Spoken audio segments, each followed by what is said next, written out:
खुश आमदीद, खैर मकदम और वेलकम है आप सभी सामईन व नाज़रीन का आपके अपने ही पसंदीदा यूट्यूब चैनल रिजवान ज़हीर पर। कैसे हैं आप सब? आवाज़ क्लियर आ रही है? स्क्रीन शो हो रहा है? अगर सारी चीज़ें क्लियर है तो आप हमें कमेंट्स करके बताइए। हम आज की इस वीडियो को शुरू करते हैं। आज हम मानो यानी मौलाना आज़ाद नेशनल उर्दू यूनिवर्सिटी में जो 2024 में एंट्रेंस टेस्ट होगा, यानी इस साल जो एंट्रेंस टेस्ट होगा उसके लिए जनरल नॉलेज के सवालात लेकर हाजिर हुआ हूँ। वैसे तमाम कैंडिडेट जो इस साल मानू से बीएड या डीएलएड का एंट्रेंस टेस्ट देंगे, किसका? बीएड या डीएलएड का एंट्रेंस देंगे, उन तमाम कैंडिडेट्स को एग्जाम में जनरल नॉलेज का सवाल का सामना करना पड़ेगा। अगर आपका कोर्स डीएलएड है तो डीएलएड में 20 नंबर और बीएड है तो इसमें 10 नंबर का सवाल आपसे पूछा जाएगा। तो उसके पॉइंट ऑफ व्यू से, उसके लिहाज से बहुत ही खास वीडियो है। पूरी वीडियो देखिएगा। कहीं पर कोई डाउट या कंफ्यूजन रहे तो आप हमें ज़रूर बताइएगा। आज की इस वीडियो में हम लोकसभा, राज्यसभा और गवर्नर यानी हिंदुस्तानी हुकूमत जो है, जो हुकूमत चलाने का जो निज़ाम है, उसमें से एक उसका बहुत ही खास क्या कहते हैं हिस्सा है लोकसभा, विधानसभा और राज्यसभा।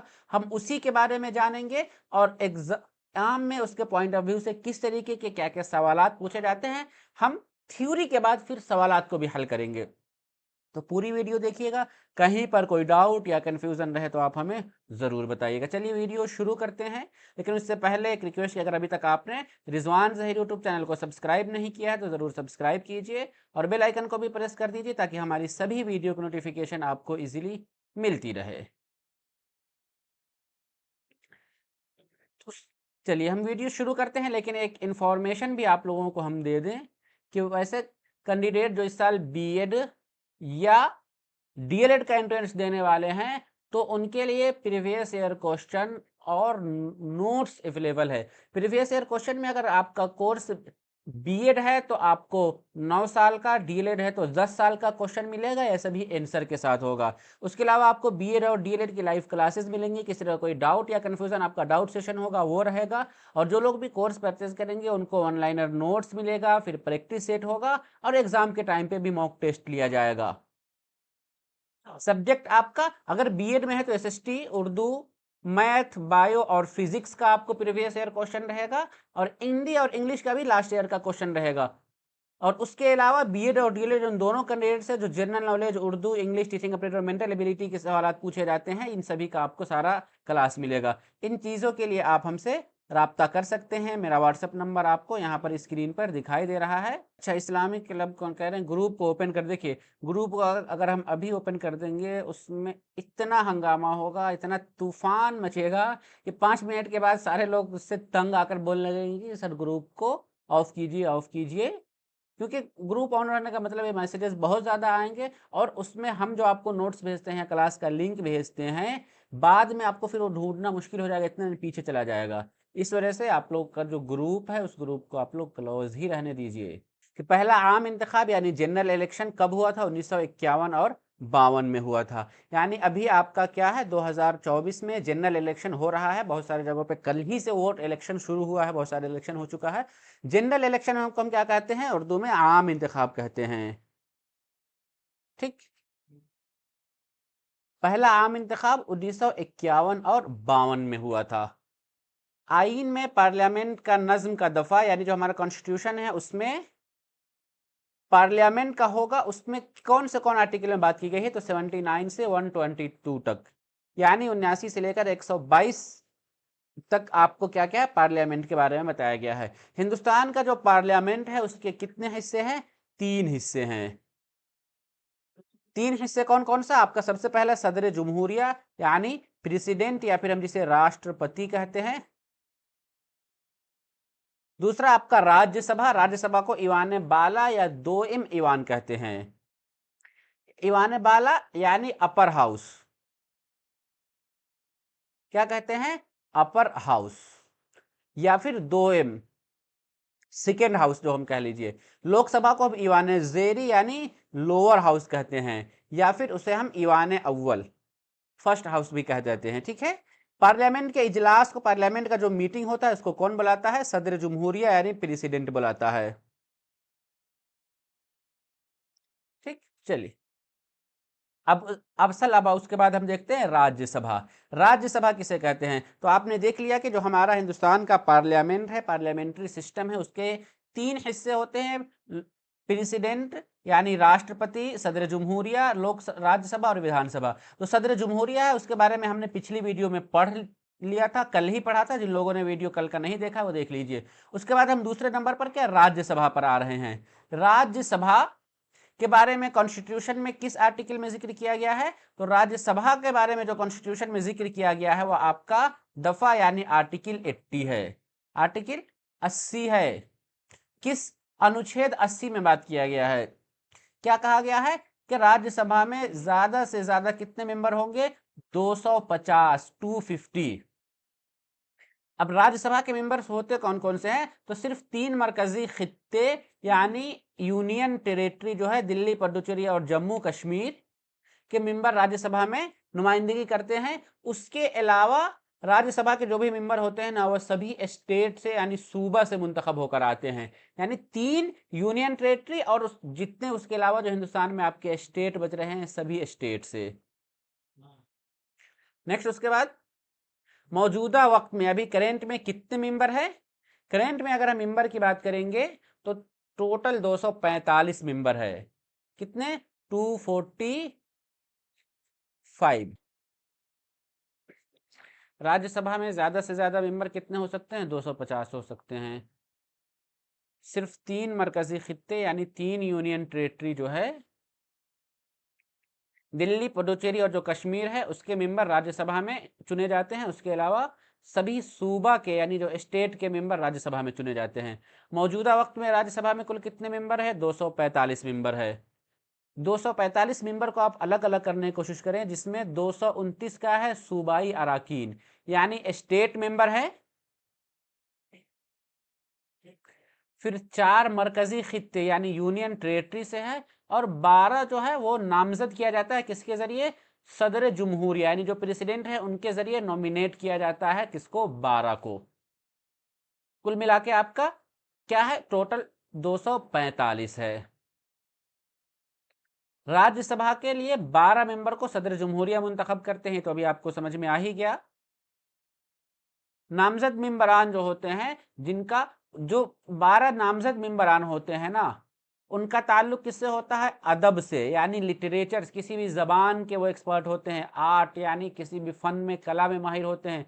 जो साइंस फील्ड के एक्सपर्ट होते हैं। समाजी फलाही यानी जो सोशल वर्कर होते हैं या कोऑपरेटिव, एक दूसरे के हेल्पर वगैरह टाइप के जो होते हैं ना, उस तरीके के तमाम मैदानों में बहुत अच्छा काम करने वाले लोगों को सदर जमहूरिया के जरिए मुंतखब किया जाता है। राज्यसभा के अराकीन की मुद्दत कितने साल होती है?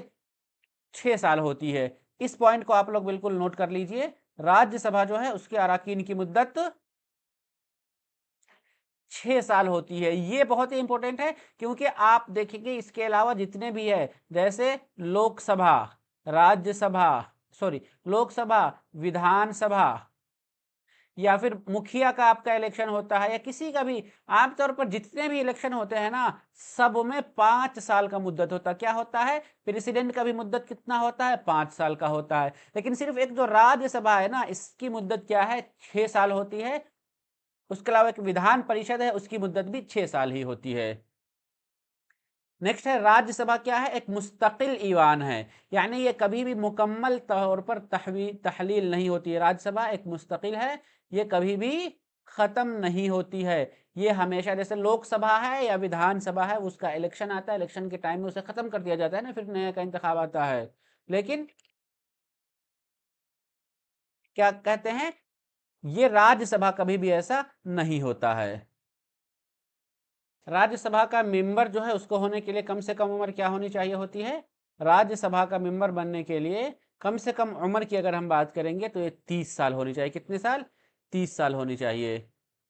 राज्यसभा के जितने भी अराकीन हैं उनका इंतखाब जो होता है उसमें कौन कौन लोग हिस्सा लेते हैं? जितने भी स्टेट है उनके मुंतखब कानून साज असेंबली, यानी जितने भी एमएलए हैं, यानी जो विधायक जिसे हम कहते हैं, वो सब के सब क्या होते हैं, हिस्सा लेते हैं। राज्यसभा का चेयरमैन कौन होता है, नायब सदर जमहूरिया, यानी जो वाइस प्रेसिडेंट होता है वही राज्यसभा का चेयरमैन भी होता है। अब देखिए राज्यसभा के कितने अराकीन किस सूबा से मुंतखब किए जाते हैं उसका लिस्ट आपको यहाँ पर दिख रहा है। राज्यसभा के जो अराकीन है उसके बारे में आप देखेंगे, उत्तर प्रदेश से सबसे ज्यादा है, कुल 31 मेंबर। महाराष्ट्र से आपका 19 है, आंध्र प्रदेश से 11 है, तमिलनाडु से 18 है, बिहार, मगरबी बंगाल, कर्नाटक, मध्य प्रदेश, गुजरात से 11, उड़ीसा से 10, राजस्थान से 10, केरल से 9, पंजाब से 7, आसाम से 7, तेलंगाना से 7, झारखंड से 6, छत्तीसगढ़ 5, हरियाणा 5, हिमाचल प्रदेश 3, उत्तराखंड 3, नागालैंड 1, मिजोरम 1, मेघालय 1, मणिपुर 1, त्रिपुरा 1, सिक्किम 1, अरुणाचल प्रदेश 1, गोवा 1। उसके अलावा जम्मू कश्मीर जो है ना, इसके क्या आप 4 है। इसमें क्यों अलग, दूसरी चीज ये है कि जम्मू कश्मीर को आप अभी ये कर लीजिए क्योंकि वो अब अलग अलग क्या कहते हैं यूनियन टेरिटरी में तब्दील हो गया है ना। चलिए, यहाँ पर दिल्ली से कितने हैं, दिल्ली से कुल 3 है और पुडुचेरी से क्या है, 1 है। ठीक, चलिए अब आगे हम उसके बाद लिखते हैं लोकसभा।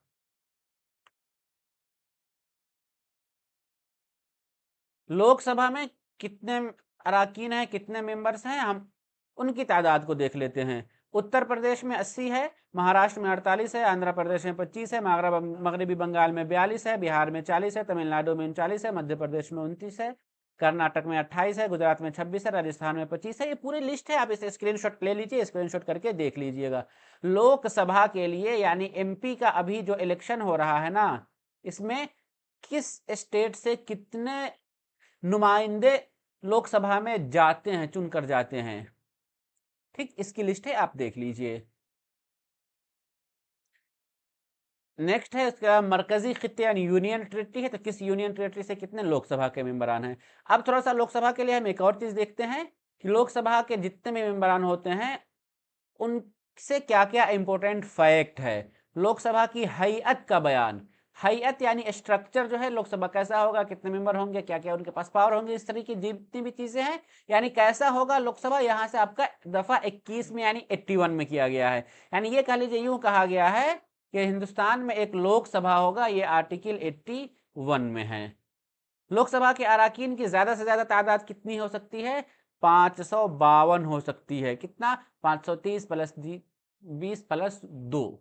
मौजूदा वक्त में लोकसभा के कितने मेंबरान है, 543 मेंबरान हैं। इनमें से 530 जो है वो सूबा से यानी स्टेट से चुनकर आते हैं, 13 मरकजी खित्ते से यानी यूनियन टेरिटरी से आते हैं।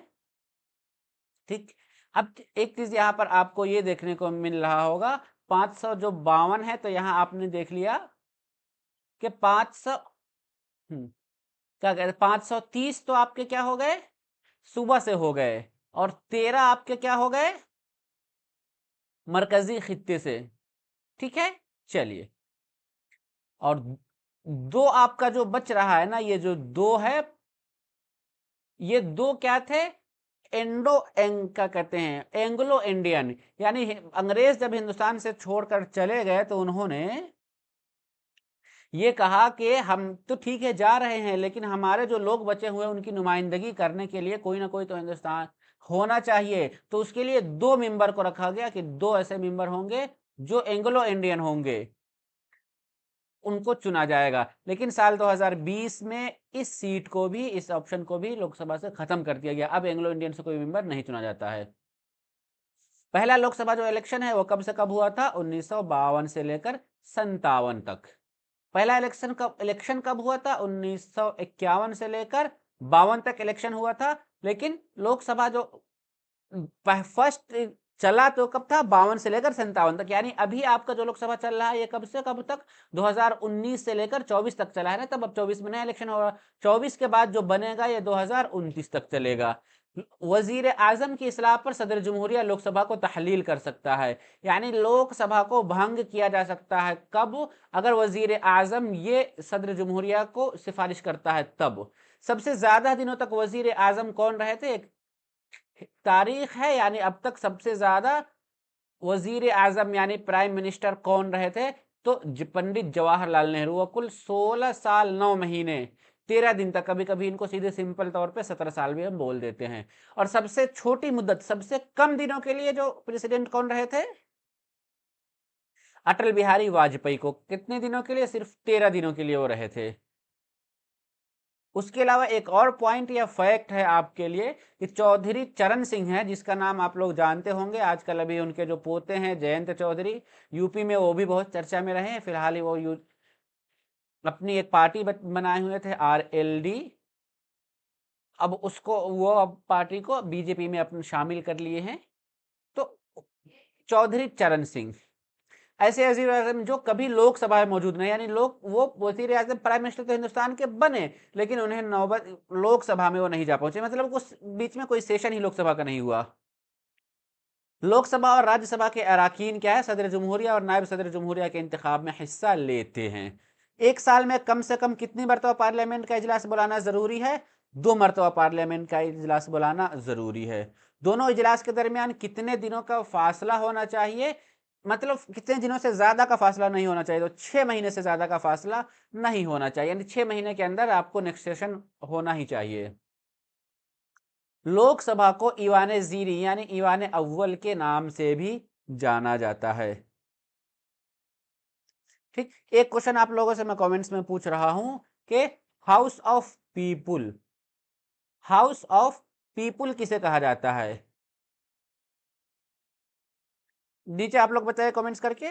लोकसभा के हलके की आबादी कम से कम कितनी होनी चाहिए, कोई भी एक, कम से कम 5 लाख होनी चाहिए।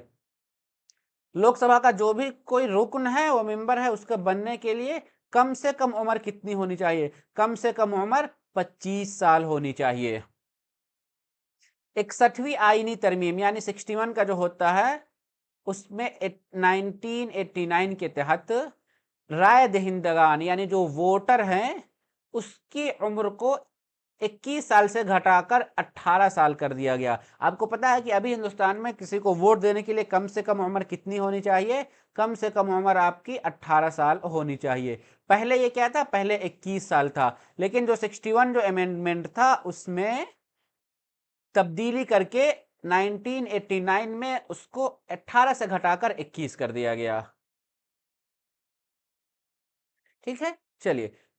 लोकसभा की मुद्दत कितने दिनों के लिए, 5 साल के लिए होती है। अगर कोई शख्स एक ही ईवान में 2 मुंतखब हलकों से चुन लिया जाता है तो ऐसे 10 दिन, उसे 10 दिन के अंदर एक सीट छोड़नी पड़ती है, नहीं तो उसकी दोनों सीट खाली मानी जाएगी। यानी आपको पता है कि लोकसभा का जो इलेक्शन होता है उसमें कोई, या विधानसभा का, उसमें कोई कैंडिडेट एक से जायद सीट पर भी लड़ सकता है, क्या, एक से जायद 2 सीटों पर भी लड़ सकता है। जैसे आपको पता है कि पिछली मरतबा राहुल गांधी जो है वो अपनी, उनकी जो एक सीट थी अमेठी जो पुरानी सी, वहां से, और उसके अलावा केरल के वायनाड से भी उन्होंने इलेक्शन लड़ा था, मतलब 2 जगहों से इलेक्शन लड़ा था। उसके अलावा आपको नरेंद्र मोदी का भी नाम पे देखा होगा आपने कि वो भी इससे पहले 2 जगहों से, एक तो वाराणसी से और दूसरे एक और जगह से वो सीट लड़े, चुनाव लड़े थे। लेकिन इसमें एक चीज ये है कि कोई अगर एक शख्स 2 जगहों से इलेक्शन फाइट कर रहा है तो अगर वो दोनों जगह से जीत जाता है तो अगले 10 दिनों के अंदर उन्हें कोई ना कोई एक सीट खाली करनी पड़ेगी। अगर 10 दिनों के अंदर खाली नहीं करते हैं तो माना जाएगा कि वो दोनों सीट खाली है। लोकसभा में दर्जे फहरिस्त जात यानी शेड्यूल कास्ट के लिए, SC के लिए 84 सीट रिजर्व है, और दर्जे फहरिस्त कबाइल यानी ST के लिए कितनी सीटें रिजर्व है, 47 सीटें रिजर्व है। लोकसभा स्पीकर और डिप्टी स्पीकर, क्या, लोकसभा स्पीकर और डिप्टी स्पीकर अपना इस्तीफा, अपना रिजाइग्नेशन किसको देता है, आपस में एक दूसरे को दे लेता है। राज्यसभा में मनी बिल को 14 दिनों के अंदर नहीं लौटाती है तो बिल को उसी शक्ल में मंजूर कर लिया जाएगा। एक चीज यहां पर यह बताया जाता है कि मनी बिल जो है ना, फाइनेंशियल जो बिल है, वो वित्तीय बिल, वो सिर्फ और सिर्फ लोकसभा को उस पर हक है, यानी उस पर लोकसभा का पूरा हक है, राज्यसभा का हक नहीं है। लोकसभा से अगर कोई फाइनेंशियल बिल पास हो रहा है तो वो उसको राज्यसभा रोक नहीं सकता, बल्कि वो उसको पास करना ही पड़ेगा। अगर वो पास नहीं करता है तो 14 दिनों के बाद अपने आप से माना जाएगा कि हाँ वो बिल पास हो गया है। मुश्तरका इजलास, आप लोकसभा और राज्यसभा दोनों का सेशन कभी कभी एक साथ चलता है, तो इस सेशन को कौन बुलाता है? तो इसके मुश्तरका इजलास की सदारत लोकसभा का स्पीकर जो होता है, लोकसभा अध्यक्ष होता है, वो करता है। चलिए, रकबा के लिहाज से हिंदुस्तान में सबसे बड़ा लोकसभा कौन सा है? सबसे बड़ा लोकसभा लद्दाख है, और सबसे छोटा लोकसभा रकबा के लिहाज से कौन सा है? तो वो आपका लक्षद्वीप है। सबसे छोटा लोकसभा कौन है? लक्षद्वीप है। और सबसे बड़ा लोकसभा कौन है? आपका लद्दाख है। रकबा यानी रकबा हम कहते हैं किस चीज को?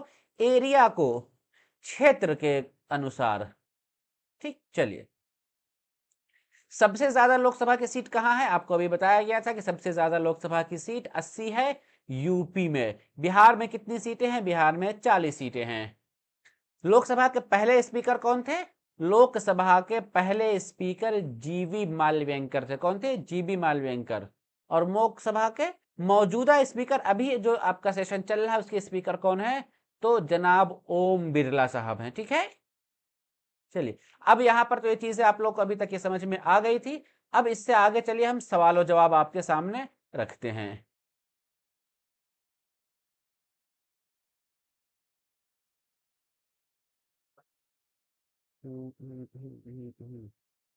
कहाँ गया? हाँ, सवाल अब आपके सामने आ गए हैं स्क्रीन पर। आप लोग इधर उधर की बात ना कीजिए और जवाब की तरफ अपना ध्यान मरकूज कीजिए, यानी सिर्फ और सिर्फ आपको जवाब देना।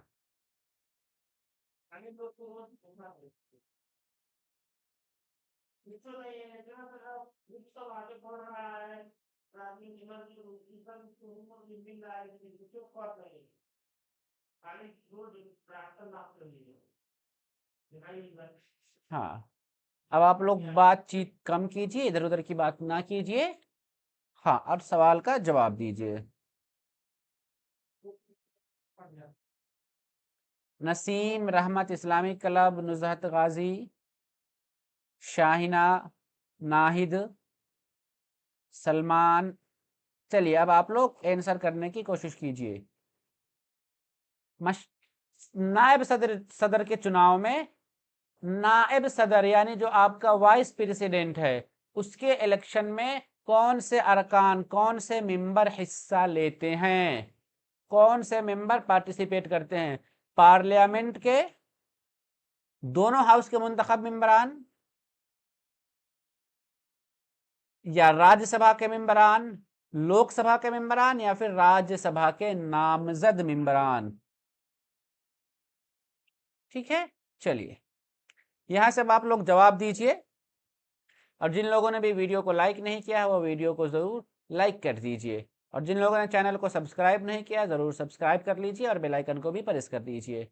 नायब सदर के चुनाव में कौन से अराकीन हिस्सा नहीं लेते हैं? सॉरी, हिस्सा लेते हैं। नायब सदर यानी जो आपका वाइस प्रेसिडेंट है, उसके चुनाव में तो पार्लियामेंट के जो दोनों हाउस के मुंतखब मेंबरान होता है, ऑप्शन ए हो जाएगा। पार्लियामेंट के दोनों हाउस के मेंबरान मतलब राज्यसभा और फिर लोकसभा। इस ये दोनों मिलकर क्या करते हैं? वाइस प्रेसिडेंट का इलेक्शन कर, वाइस प्रेसिडेंट को चुनते हैं। नेक्स्ट क्वेश्चन है, लोकसभा के लिए सदर जमहूरिया कितने मेंबरों को मुंतखब करता है? कल का वीडियो देखिए, कल का वीडियो ओपन हो रहा होगा, शायद हो सकता है आज सुबह में या रात में ही आपने ओपन किया होगा, इस वजह से दिक्कत हो रही होगी। मैंने ग्रुप में कल के वीडियो का लिंक भेजा है, आप उस लिंक को ओपन कीजिए, उससे ओपन होगा। लोकसभा के लिए सदर जमहूरिया कितने मेंबरों को मुंतखब करता है? बताइए, 2, 10, 12 या फिर 14? लोकसभा के लिए सदर जमहूरिया यानी जो प्रेसिडेंट है, कितने मेंबर्स को चुनता है? तो लोकसभा के लिए यहां देखिए, आपको क्वेश्चन में 2 दे दिया गया है, तो आप 2 के साथ जा सकते हैं, लेकिन अभी मौजूदा वक्त में क्या है, ये आपका बिल्कुल 0 हो गया है। पहले चुना जाता था एंग्लो इंडियन से 2 मेंबर को, क्या है, एंग्लो इंडियन से 2 मेंबर को चुना जाता है, लेकिन अभी 0 है, किसी को नहीं चुना जाता। 2020 से ये खत्म हो चुका है। क्वेश्चन नंबर 3 में देखते हैं, लोकसभा के पहले इंतखाब इस साल मुनाकिद हुए थे। लोकसभा जो है,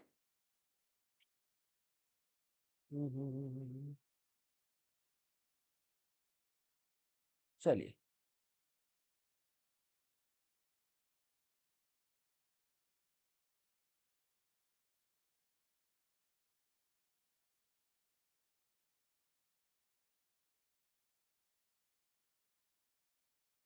बताइए अगला क्वेश्चन क्या है। लोकसभा के पहले इंतखाब कब हुए थे? 1947 से 48 में, 49 से 50 में, 51 से 52 में, या फिर 1953 से 54 में? बताइए क्या है सही जवाब।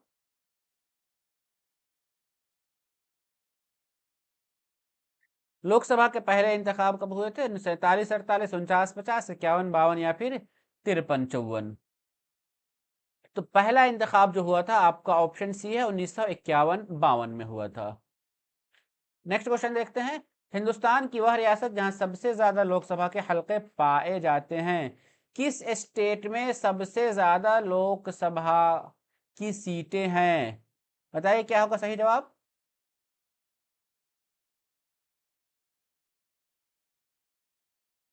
सही जवाब बताइए क्या होगा।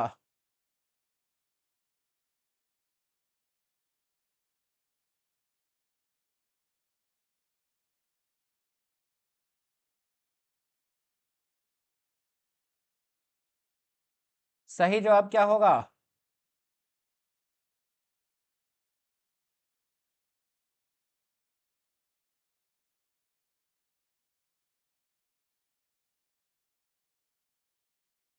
देखिए, इसमें सबसे ज्यादा की जहां तक बात है, सबसे कम का तो नहीं पूछा जाएगा, क्योंकि सबसे कम कई जगहों पर है। ठीक, यहां पर कभी कभी आपको इस क्वेश्चन को ऐसे घुमा दिया जाएगा कि दर्ज झैल में से कहां सबसे ज्यादा लोकसभा की सीटें हैं। ठीक, घुमाया जा सकता है कि कहां सबसे ज्यादा सीटें हैं। उसमें आपको क्या है, उत्तर प्रदेश को गायब कर दिया जाएगा और यहां पर आपका क्या हो जाएगा, महाराष्ट्र दे दिया जाएगा। चलिए, एक क्वेश्चन इसी को अगर हम चेंज कर दें, दर्ज झैल में से हिंदुस्तान की किस रियासत में सबसे ज्यादा सीटें हैं? हिंदुस्तान की वह रियासत जिसमें जिसमें सबसे ज्यादा लोकसभा के हलके पाए जाते हैं। यहां ऑप्शन में उत्तर प्रदेश नहीं है, महाराष्ट्र है। अब बताइए, तब आप इसका जवाब क्या देंगे? अगर क्वेश्चन आपका ऐसा घुमा दिया जाए तो क्या सही जवाब बताएंगे?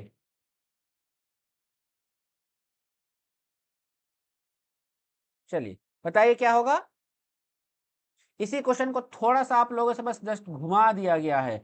घुमा देने के बाद इसका क्या होगा, आपका आंसर भी बदल जाएगा। नहीं तो आप जल्दबाजी में तो ये लग देखेंगे कि जा यहाँ उत्तर, हम तो अब तक उत्तर प्रदेश पढ़े थे, उत्तर प्रदेश देख रहे थे, उत्तर प्रदेश यहाँ है ही नहीं, तब हम क्या करेंगे।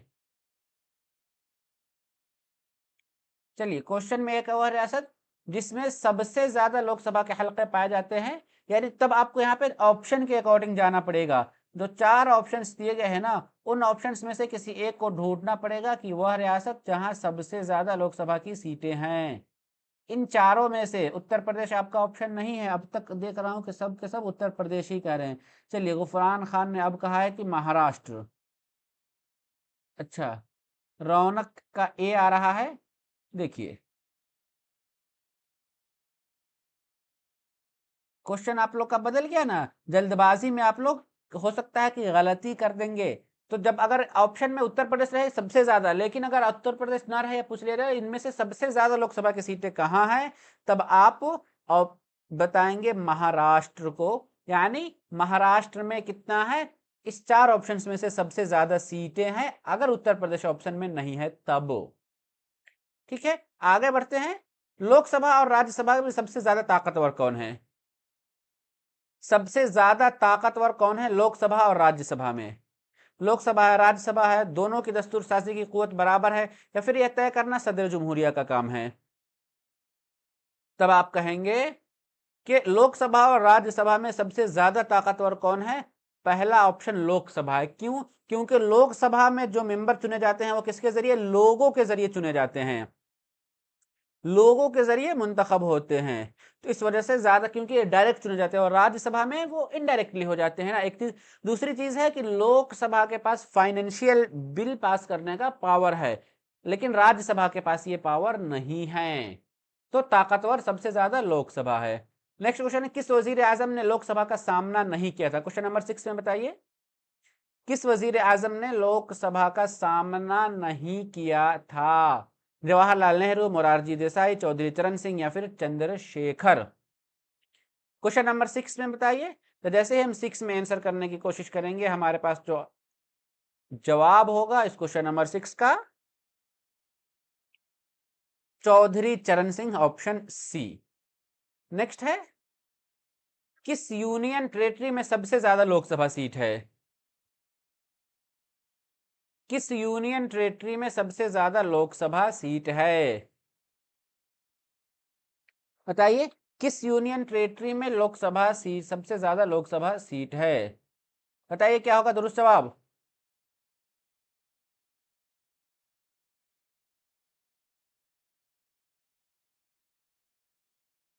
बताइए क्या होगा दुरुस्त जवाब?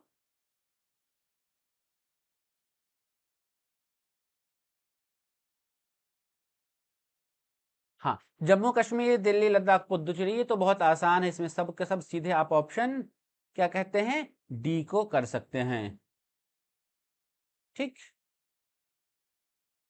Option B Delhi. Next question देखते हैं, क्वेश्चन नंबर 8 में, राज्यसभा में सबसे ज्यादा सीटें हो सकती है? राज्यसभा में सबसे ज्यादा कितनी सीटें हो सकती है? 250, 260, 300, या फिर 225?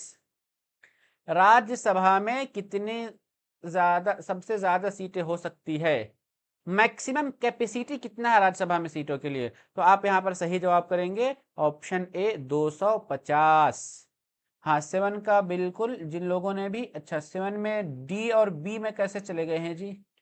अच्छा, कंफ्यूज भी कर रहे हैं। रौनक ने डी कहा है, औसफ का कहते हैं, औसफ का बी है, लद्दन का भी बी है, अनस इस्लामिक क्लब का सी है, नाजबीन बी है, शम्स के व्लॉग बी है। कैसे राज्यसभा में सबसे ज्यादा सीटें कितनी हो सकती है? मैक्सिमम स्ट्रेंथ आपको यहां पर बताई गई है कि कुल कितने हो सकते हैं। तो ये है ना कि 238 प्लस 12, राज्यसभा में 238 क्या है, स्टेट और यूनियन टेरिटरी से चुनकर आते हैं, और 12 को राष्ट्रपति यानी सदर जमहूरिया के जरिए नामजद किया जाता है, तो 250 होगा ना। चलिए, राज्यसभा डैश डैश के बाद तहलील कर दिया, यानी डिसॉल्व कर दिया जाता है, इसको भंग कर दिया जाता है, हर 5 साल के बाद, हर 6 साल के बाद, वजीर आजम की सलाह पर, या फिर इनमें से कोई नहीं? बताइए क्या होगा दुरुस्त जवाब? वजीर आजम जब कहता है तब इसको खत्म कर दिया जा सकता है, या फिर कभी नहीं? इनमें से कोई नहीं। बताइए क्या होगा सही जवाब?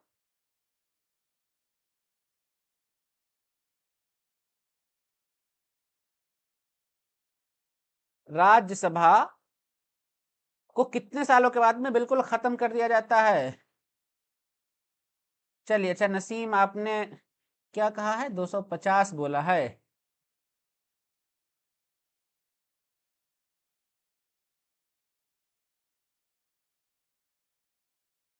अच्छा, आपने क्वेश्चन नंबर, अच्छा आपने सी का ही आप लोग आंसर, 8 का ही आंसर कर रहे थे।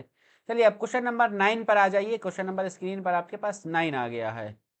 हाँ ठीक है, ओके, आप लोग 7 का ही बोल रहे थे, क्वेश्चन नंबर अब 9 आ गया है। हाँ, 9 का आने लगा है। अमीरुल हुदा का बी है, इट्स गेमिंग का बी है, रहमत सी है, नसीम 9 का डी कह रहे हैं, नवाज ए कह रहे हैं। ऐसा कैसे हो जाएगा कि अलग अलग हो जाए? कोई एक ही होगा ना।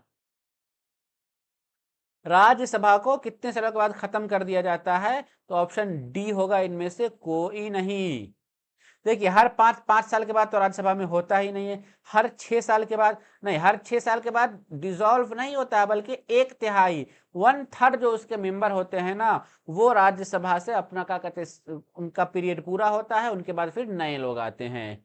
तो हर 6 साल के बाद में डिसॉल्व नहीं होता है ना, बस उनमें से 1/3 लोग बाहर जाते हैं और फिर 1/3 अंदर आते हैं। ठीक, तो याद रखिएगा कि राज्यसभा कभी भी डिसॉल्व यानी खत्म नहीं होता है। नेक्स्ट क्वेश्चन है, दोनों ईवान की मुश्तरका नशिस्त की सदारत कौन करता है? दोनों ईवान यानी जब राज्यसभा और लोकसभा दोनों की हम बात करेंगे तो उसमें उसकी सदारत यानी अध्यक्षता कौन करता है? वजीर आजम करता है, सदर जमहूरिया करता है, नायब सदर जमहूरिया करता है, या फिर लोकसभा का सदर करता है? वीडियो रुक रहा है, फिर से रुकने का मसला ऐसा तो नहीं है। चलिए, सच में रुक रहा है? नहीं, वीडियो यहाँ तो नहीं रुका है, मुझे यहाँ तो चीज़ें तो दिख रही है, वीडियो चल रही है, हो सकता है आपका पर्सनल इशू होगा। दोनों ईवान की जो मुश्तरका नशिस्त होती है ना, उसकी सदारत लोकसभा का सदर, लोकसभा अध्यक्ष या लोकसभा का जो स्पीकर होता है वो करता है। अभी मौजूदा लोकसभा के स्पीकर कौन है? ओम बिरला। देखिए जब तक इलेक्शन होकर नया चुना नहीं जाता है तब तक ओम बिरला ही आपका रहेगा।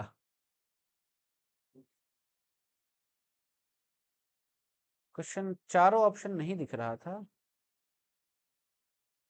दिख तो रहा था जी। राज्यसभा का चेयरमैन कौन होता है? क्वेश्चन नंबर 11 में बताइए, राज्यसभा का चेयरमैन कौन होता है? राज्यसभा के चेयरमैन के बारे में आपसे यहां पर पूछा जा रहा है। नायब सदर जमहूरिया, सदर जमहूरिया, वजीर आजम, राज्यसभा स्पीकर। नायब सदर जमहूरिया हम कहते हैं वाइस प्रेसिडेंट को, सदर जमहूरिया कहते हैं प्रेसिडेंट को, वजीर आजम कहते हैं प्राइम मिनिस्टर को, राज्यसभा का स्पीकर ये तो स्पीकर ही है। तो बताइए राज्यसभा का जो चेयरमैन होता है वो नायब सदर जमहूरिया, वाइस प्रेसिडेंट होता है। नेक्स्ट क्वेश्चन देखते हैं, लोकसभा का स्पीकर किसके जरिए चुना जाता है? लोकसभा का जो स्पीकर होता है वो किसके जरिए चुना जाता है, कौन उनको मुंतखब करता है? सदर जमहूरिया, वजीर आजम, संसद के दोनों ईवान के अराकीन, या फिर लोकसभा के अराकीन, लोकसभा के मेंबर्स? बताइए क्वेश्चन नंबर 12 में क्या होगा सही जवाब? लोकसभा का स्पीकर किसके जरिए चुना जाता है? लोकसभा का स्पीकर ऑप्शन ए में सदर जमहूरिया, नहीं प्रेसिडेंट, नहीं प्रेसिडेंट का इसमें कोई दखल नहीं है। वजीर आजम आप ले सकते हैं, लेकिन सिर्फ वजीर आजम नहीं, संसद के दोनों ईवान नहीं, लोकसभा से इसका मतलब है बस लोकसभा के अराकीन, लोकसभा के यानी जितने भी एमपी होते हैं जो चुनकर जाते हैं वो सब के सब क्या करते हैं? स्पीकर को चुनते हैं। नेक्स्ट क्वेश्चन देखते हैं, संसद से कितने दिनों की आदमी मौजूदगी की सूरत में किसी संसद को नाअहल करार दिया जाता है? यानी संसद में कितने दिनों तक कोई भी मतलब कोई अगर गायब रहता है, किसी तरीके का कोई भी अगर इंफॉर्मेशन नहीं देता है तो उसको नाअहल मान दिया जाएगा कि वो अब उसके लिए अहल नहीं है। बताइए क्या होगा दुरुस्त जवाब?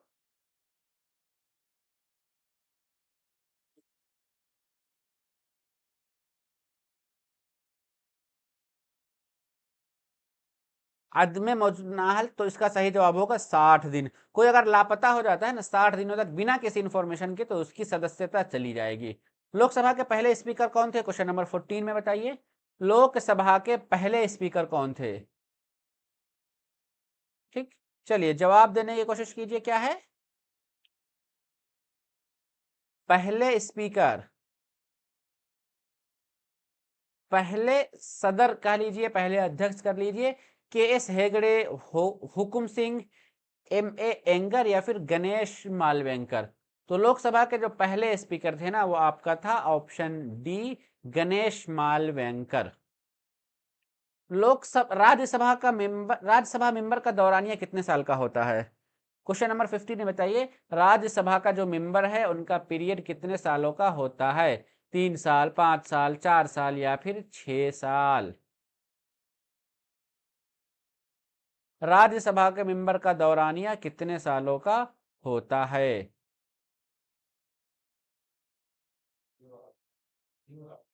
3 साल, 5 साल, 4 साल या फिर 6 साल? बताइए क्या होगा सही जवाब?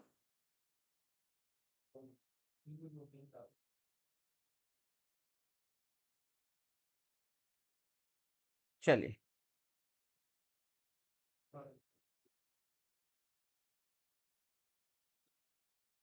राज्यसभा मेंबर का दौरानिया कितने साल का होता है? 3, 5, 4 या फिर 6 साल?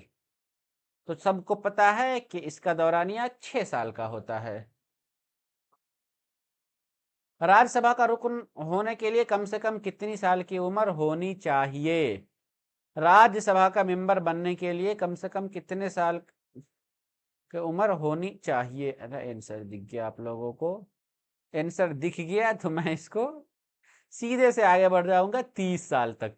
याद रखिएगा, राज्यसभा का मेंबर बनने के लिए 3 साल तक का है। बाकी एमपी या एमएलए, लोकसभा और विधानसभा, उसके लिए 25 साल का है। नेक्स्ट क्वेश्चन देखते हैं। लोकसभा का रुकन होने के लिए कम से कम कितनी साल की उम्र होनी चाहिए? लोकसभा का रुकन होने के लिए कम से कम कितनी साल की उम्र होनी चाहिए? बताइए क्या होगा दुरुस्त जवाब? 21, 25, 30 या फिर 35? 21, 25, 30 या फिर 35? लोकसभा का रुकन होने के लिए कम से कम उम्र कितनी होनी चाहिए? तो ये तो अभी आपको बता दिया गया था, लोकसभा के लिए 25 साल होनी चाहिए। नेक्स्ट देखते हैं, मौजूदा राज्यसभा का चेयरमैन कौन है? अभी प्रेजेंट में, करेंट में राज्यसभा का चेयरमैन कौन है? रामनाथ कोविंद है, नरेंद्र मोदी है, जगदीप धनखड़ है या फिर ओम बिरला है? ठीक, देखिए रामनाथ कोविंद तो आपके क्या थे, इससे पहले के आपके प्रेसिडेंट थे, यानी सदर जमहूरिया थे। अभी आपसे पूछा गया है कि मौजूदा कौन है, तो नरेंद्र मोदी तो आपके वजीर आजम है, यानी पीएम है। जगदीप धनखड़ ये आपके वाइस प्रेसिडेंट है। ओम बिरला जो है ना, ये आपके क्या है, राज्यसभा के स्पीकर हैं। चलिए आगे देखते हैं।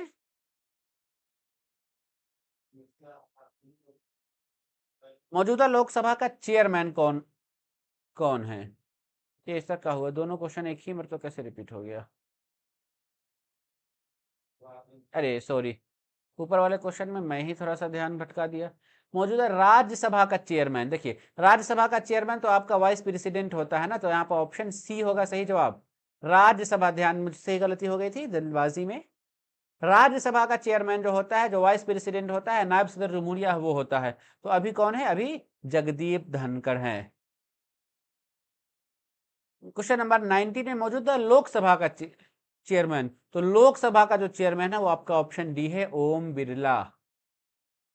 उत्तर प्रदेश में लोकसभा सीट की तादाद क्या है? उत्तर प्रदेश में लोकसभा सीट की तादाद तो अभी अभी आपको ये पता चल गया है कि 80 है। कितनी है? लोकसभा सीट की तादाद कुल 80 है।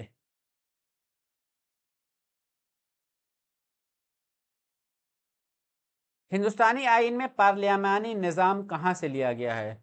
ये क्वेश्चन थोड़ा सा आप लोगों के लिए इंपॉर्टेंट है कि हिंदुस्तान का जो आइन है, इसमें पार्लियामेंट का सिस्टम किस कंट्री से लिया गया हुआ है? अमेरिका से, रूस से, बर्तानिया से, स्विट्जरलैंड से? बताइए क्या है सही जवाब?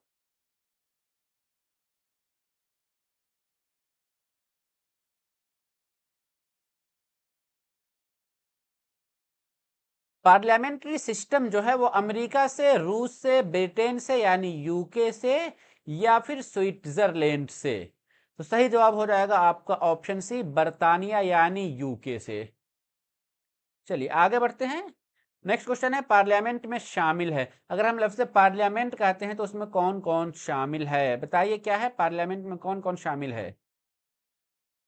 सदर जमहूरिया, लोकसभा और राज्यसभा,